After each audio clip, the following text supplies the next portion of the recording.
Hello, I'm joining you from COP30 venue from Belém, Brazil. The 30th meeting of the Conference of Parties is underway, is actually in full swing. Agenda was adopted on day one, priorities have been established, but we have not seen yet any breakthrough. But of course, all in good time. But of course, each COP is building upon the attainments of the previous meeting of the Conference of Parties. And naturally, last year in Baku, during COP29, we witnessed a number of important elements of progress. One of them was the operationalisation of the loss and damage fund. And today, I'm delighted and privileged to have an opportunity to interview COP29 President Mr. Mukhtar Babayev and also inaugural Executive Director of the Loss and Damage Fund, Mr. Ibrahim at Jong. Well, thank you very much for this opportunity, gentlemen. If I may put my first question to you, Mr. Babayev, COP29 was a critical moment for Azerbaijan and for climate diplomacy. Number of important breakthroughs, Article 6.2, 6.4, full operationalisation, loss and damage fund. How do you feel about the momentum that was built there and progress that we are witnessing here in Brazil, Belém? Thank you, Orhan. You already mentioned that in Baku we adopted a lot of very important decisions, and financial decisions were on the priority of our forum. And Baku finance goal, 300 billion contributions, tripling from the previous goal. Loss and damage fund already up and running, and I think it is one of the most important decisions on the first days of Azerbaijani COP. Then the Article 6. Yeah, it's a huge opportunity. It has opened the door for the private sector to invest in green transition, in energy transition, in different green energy projects. That's why we have a lot of good potential to move forward. And I think here at COP30, it is the implementation COP. I think we will have a lot of already chances to see how it starts to work. And today, thanks for the invitation to Mr. Ibrahim, our dear friend, the chairman of Loss and Damage Fund. I think he's very important person now, because all the requests from the different part of the world today to Ibrahim. Yeah, and please continue. Thank you very much, Mr. Babayev. First of all, well, my belated congratulations on your appointment, which happened actually September 2024. You were appointed before COP29, just to make sure when that fund is established, you're able to assume your responsibilities. Could you tell us about the functionalities and about the structure of this fund and how consequential it is likely to be in terms of addressing the challenges facing some of the vulnerable countries? Oh, thank you very much. I think it's very important to, at least very briefly, talk about the journey and the important roles of Azerbaijan in making it a possibility. Azerbaijan is very special to me. That's why I get appointed as executive director. And that's when I went back for my first COP. So you can imagine how this is personal for me, to have a country that means so much to me actually leading the secretariat of the board. But I think what this fund reflects is the power of global solidarity.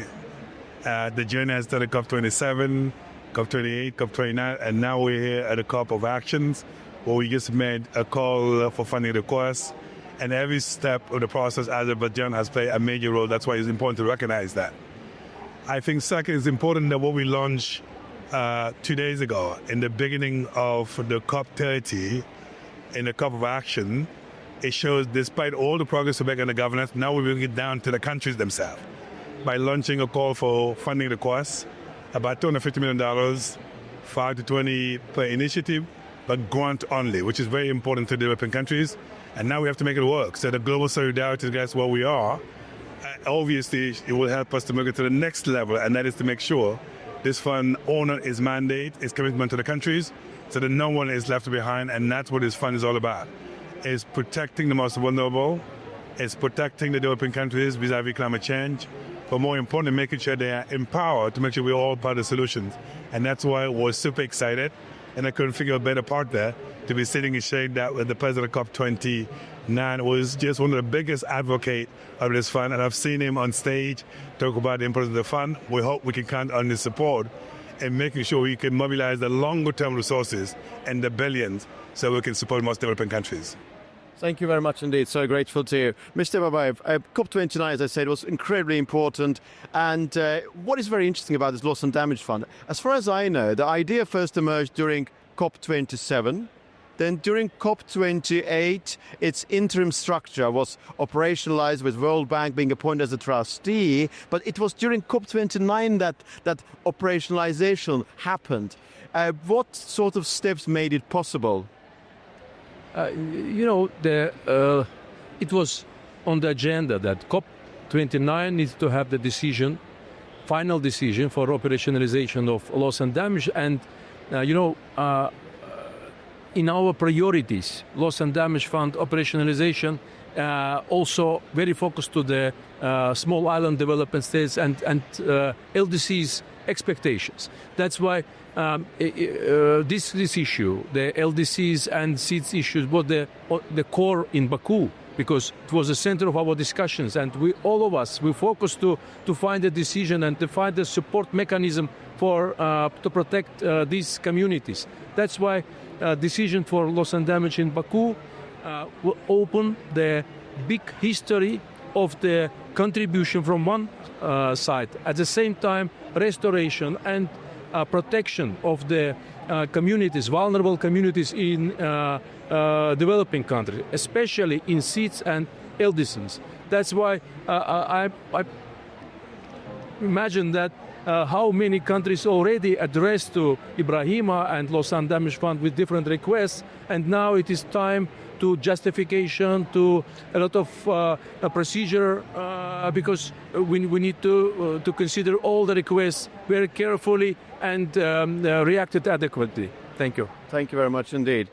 More specifically about the Loss and Damage Fund, we understand that there are those countries, as Mr. Babayev earlier mentioned, small island developing countries, particularly vulnerable countries, which have some expectations from this fund. When do you think that actually fundamental, essential question, we always talk about initiatives, but pledge, but when the money will start flowing into those countries which are actually in need of that financial resource?